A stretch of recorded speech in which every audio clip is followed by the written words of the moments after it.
Yewe nganenza wethi impela sibona lapha ngenkulumo kaPhakelumthakathi necasulo cishe ke wonke ke Amaciko kaMaskandi njengoba ke uPhakelumthakathi ke ebekhuluma ke namabutho lapha ke bebehlangene khona bekhuluma ke ngazo ke izitokfela. Yewe nganenza wethi impela kuthe mangaba iqhubeke yena ke uPhakelumthakathi wabe ke thinta lona ke igama likaMaskandi labona ke efike wakhwela ke wadilika ke ugxeka ke wona ke uMaskandi ethi cha impela yena ke nje ke ngeke njengoPhakelumthakathi ke amamele ke uMaskandi ngoba kuMaskandi ke baziculela bona uMaskandi ke awusefani ke nakudala. Hayi ke wenganenza ukuthi impela ke Amaciko kaMaskandi ke abasise esethinteka kakhulu ke ngalokho okushow yena ke uPhakelumthakathi kodwa ke bafuthi impela phambi banikhuluma kakhulu ke ngicela ukuthi ke kinishiyele yona qala ke lenkulumo kaPhakelumthakathi nani ke nizwele.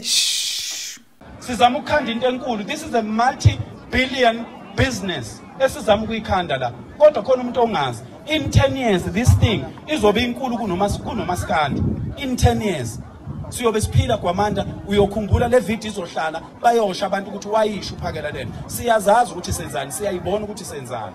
lento in 10 years izobe inkulu kunoMaskandi ngoba oMaskandi manje insizwa zicula ingoma ziculela thina icula insizwa icula ingoma efuna ilalelwe yimi njengoba ngiyisizwa ngingaka nansi ingane yami indodana yami kufanele ngilalela ingoma eculwa umuntu wesilisa ethi umuntu wesilisa sengiqomile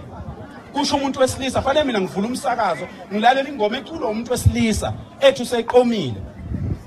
siyini ubunsizwa obuthini lobo abantu besifazana amaculo bethu besifazana bebaningi kangaka why bengayiculi leyo ngoma leyo why icula umuntu wesilisa leyo ngoma leyo mfowethu ingoma oMaskandi ngiyazi bakhona onyoni emhlophe la bakhona osibali bami okhabazela lapha olokhuza ubani umfowethu umbuzeni usibali ukhona la nezinsizwa zonke zakwaMkhize naba uMaskandi bonke abanye engingabazi bafowethu enihlabelelayo insizwa ithi bangilaya belungu bangalela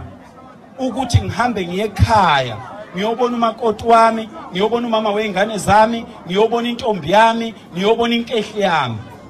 bese umuntu wesifazane ethanda lokho ukuthi le yansizwa nje obicula kanje kusho ukuthi nendoda yami umuzwe enhlizweni yayo unjalo hayi ukuthi indoda ithi yona isiqomile